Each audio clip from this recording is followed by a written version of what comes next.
Welcome into the Blue Ridge 11 studios. I'm Chad Landers. Big news in high school football this week. A new 37-team mega football conference is coming to District 3 in the coming years. On May 6th, Lancaster-Lebanon League officials approved a merger with Berks County's football teams, making way for a brand new alliance starting in the fall of 2022. And here to talk about this major move, the LL League's Executive Director, Dr. Ron Kennedy. Thanks for coming back on the program here, Dr. Kennedy. You bet, Chad. Appreciate it. Thanks for having me again. Sure. Well, you keep making some news here, and we're excited to hear the reasons why. So, maybe we can toss it right up there. Why was this a good time for the LL League to accept this merger proposal from Berks County? Well, as you may or may not know, we started this process close to probably 3 years ago, and the Lancaster-Lebanon League had bantered it back and forth and then ended up tabling it a number of years ago. It came back around. We're in the middle of realignment, so it came back around this time. And I would say that the first time it came around, we weren't quite ready for them to come in. We just weren't ready. We didn't have enough answers to the questions that we had. We took our time, which is a credit to our league and the Berks League, and really examined what the benefits were, what the negatives were. And in the end, it's good for our league. It's good for football. It's good for District 3. It creates excitement. And I'm just really proud of the people in the league that took the time to really look at all of the issues and the travel and the opportunities. And in the end, it's just really good. And you said it best. It's exciting. It's really exciting for our league. Yeah, it's different. It's new. It's, just all these teams. There's so many possibilities. So everybody's kind of wanting answers. I guess I'm curious, what was it that Berks County felt like they needed to change here and kind of join in with the LL League to make everything kind of work for them? Well, I think the one thing it really does is both for the Berks and the Lancaster-Lebanon League, if you look at the way the Berks sections are, the way the Lancaster-Lebanon League sections are, we've always had smaller schools playing bigger schools. And what this really does is it balances to a certain extent all the big school classifications playing big school, or not big school, but like the 6A's playing 6A, 5A playing 5A, 2A playing 1A and 3A. So it really it narrows that gap between who you're playing in a classification.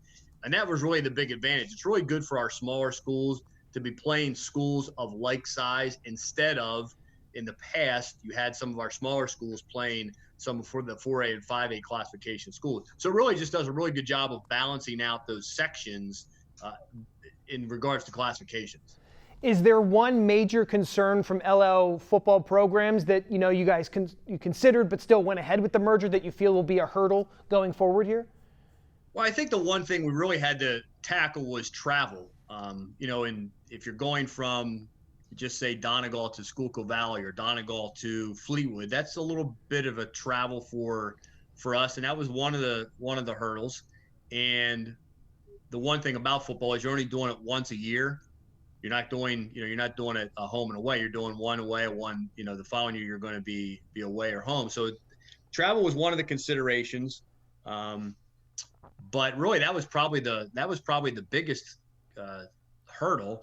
Now the other hurdle we have to get through, and this is just starting this process, is what the section alignment is going to look like. That was my next question, yeah. And that's going to be our next big hurdle, is where are you going to be in the section? And quite honestly, it's not going to affect the 6A schools. They're all going to be in one section.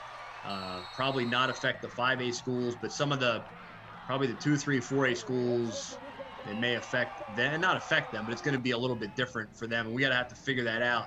We'll probably start with enrollment and see where that puts everybody, and then slide everybody in and see what that looks like, and then make some adjustments based on some competitiveness and where we think everybody should be.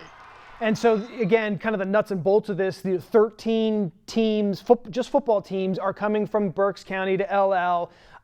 And then, it sounds like 2022 is the first time this can happen. And then is it like a 4-year agreement, or, where we stand on all that?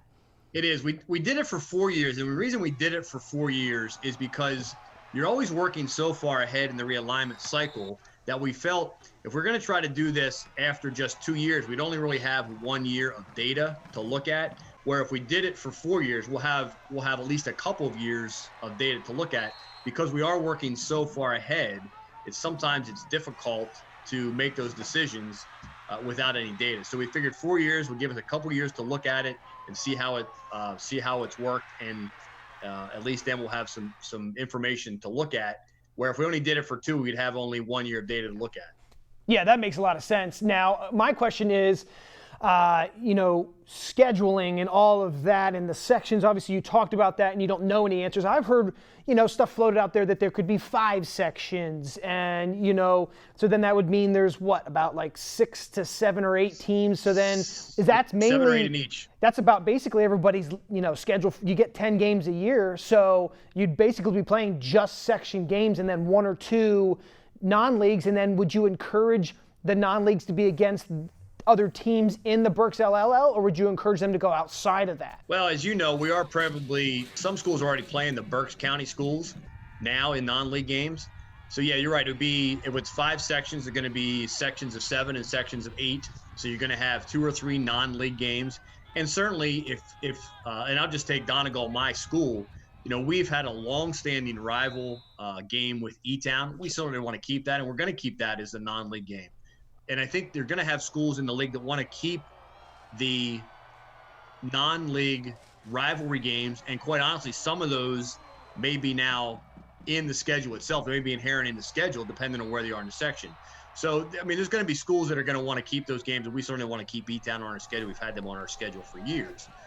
So from a scheduling standpoint, you're still going to be afforded the opportunity to play 2 or 3 non-league games, which is totally different than, I think, the last proposal, where we had crossover games and there was no real non-league games. And that was one of the sticking points the last time that Berks proposed this.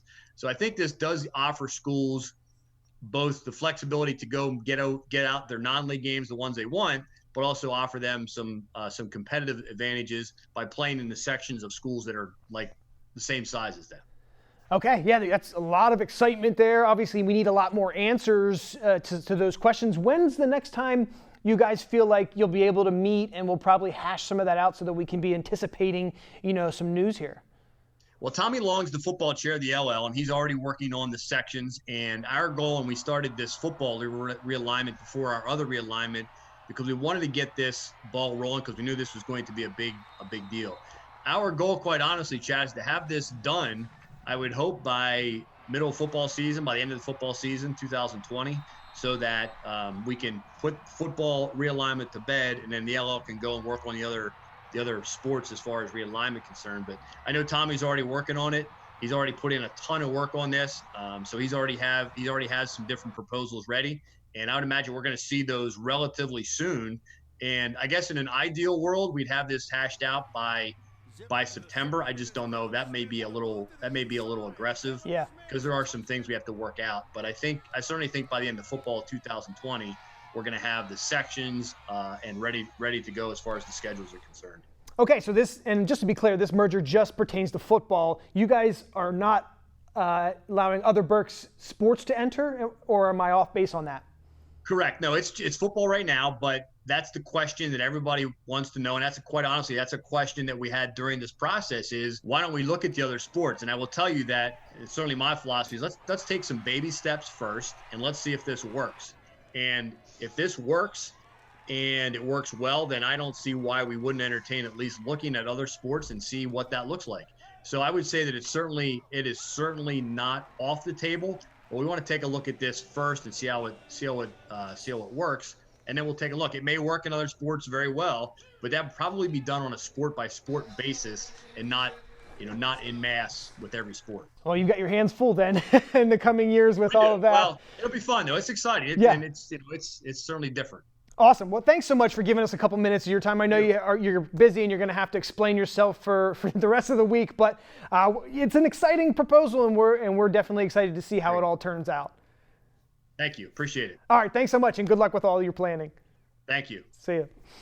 So there you have it, 37 football teams in the new look LL League, and we will keep you updated on any of the details that we start to hear with that. As you heard, towards the end of 2020, they're hoping to have more details, section realignments, all of that. It's very exciting. It's going to affect what we do in a positive way, and we can't wait to show you that and give all the details there. So stay tuned to our social media platforms as we bring you more details.